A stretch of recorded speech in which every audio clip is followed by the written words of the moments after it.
Oh, sobrang laki. Crab. Yes.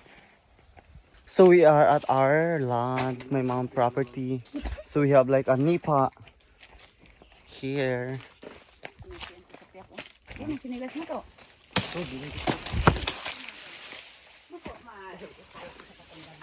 Look, this is a nipa.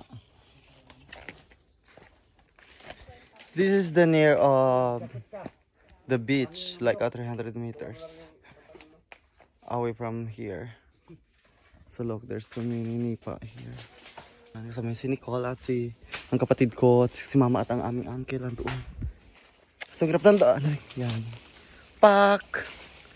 The flowers. So. Kuha kami ng tuway. Inuway kami guys. Inuway kami mga kalandi mo. Malandi ka. Charot. Ah! Suot tayo sa ano. Magsuot tayo mga kalandian ko.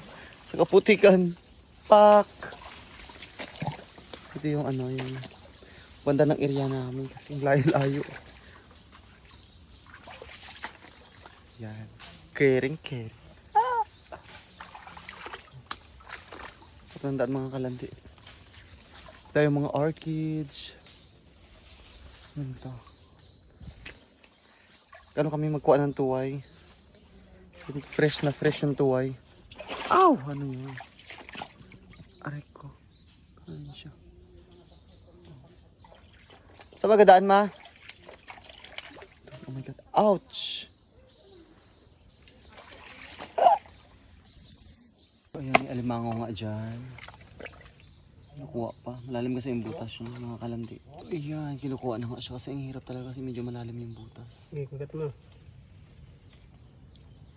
Nakuha na. Ayan siya, oh. Wala ang kagat na isa. So, ayan. Ayan siya. Natanggal yung kagat niya na isa.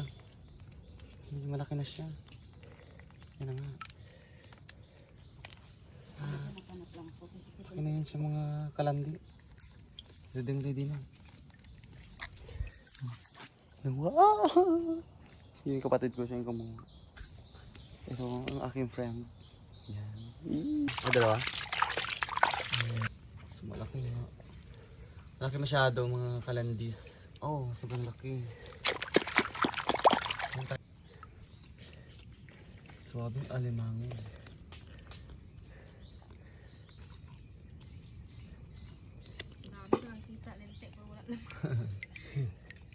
Masyado.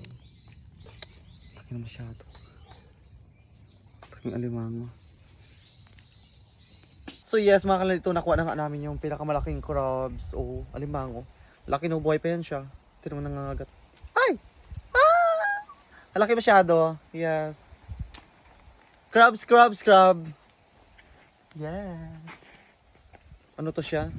Nakakatakot kainin. Mataba to siya. Ma-high blood ka. Magaganyan. Sabi mo na lang pag nakakain ka nito. Ay, apat pala yung tuwa. Ay, siya. Yan natin. Ipakain natin sa aso. Charot.